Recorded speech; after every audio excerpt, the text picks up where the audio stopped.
Good morning, y'all. I have made this video 3 times.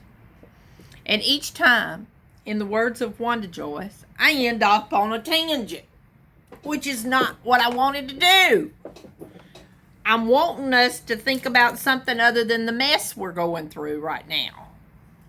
I went to Fort Worth this weekend to see my sister and to go put a job in. And while I was up there, me and Rita always going on an adventure. Last time we found a body farm. Serious. This time we went another direction and ended up in the town of Munster, Texas. And we ate wonderful, wonderful German food. Well, then we came back and I was installing in south of Fort Worth, and instead of going all the way back up and hitting 287 and coming back down, I decided to go through Hillsboro. Take 35 down to Hillsboro and then cut across, and it takes you through it takes you through Mahia, and you end up, depending on which route you take, you end up over there either in Fairfield, Buffalo, or that other one, and I can't remember the name of it. Anyway, I stop at historical markers. And the first one I stopped at was a man called Stubenrock. I hope I said that name. It's a Bavarian name. They immigrated here from Bavaria and settled in Central Texas in the late 1800s. If you don't know this man's name, I didn't either. He revolutionized peach farming in Texas. He was a botanist and a horticulturist that was schooled in Germany. So when he got here, he started crossbreeding different types of peaches.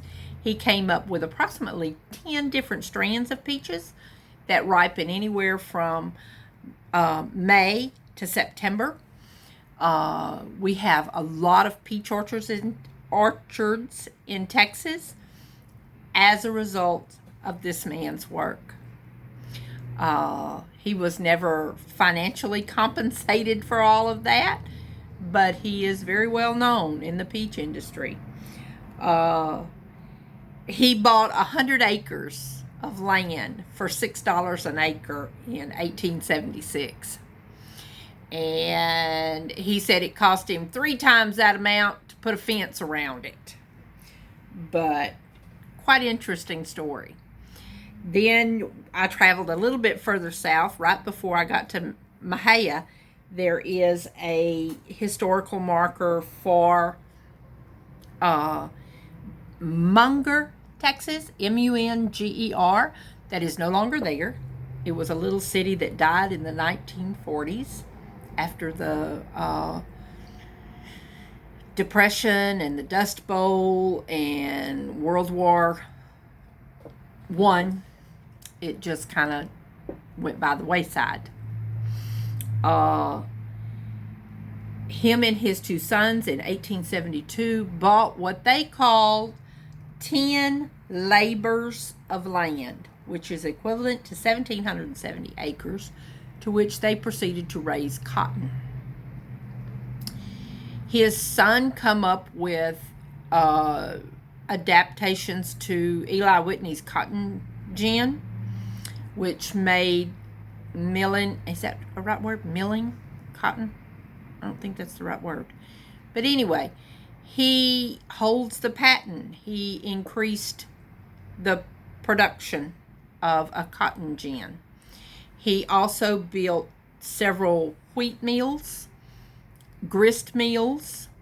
By 1903, he had deeded some land to the railroad department, and they built a railroad through Munger that was called, ironically enough, the Boll Weevil Line.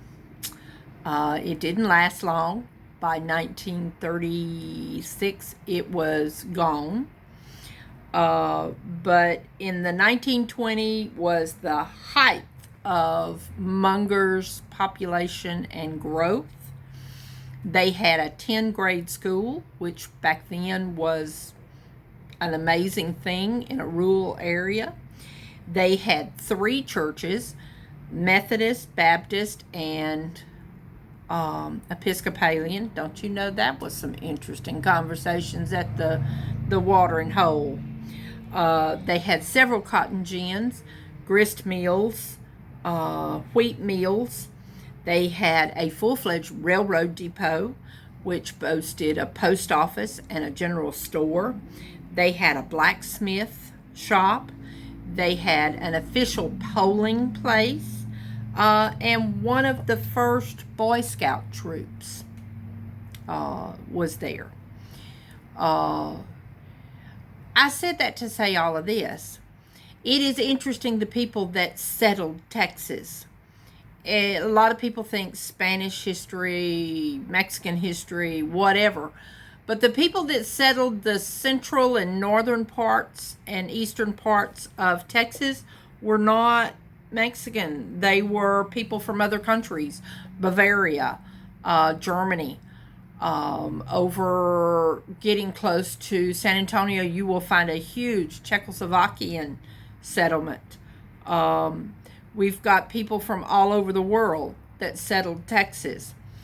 And I say that to say this. We live in a different time than they did back then.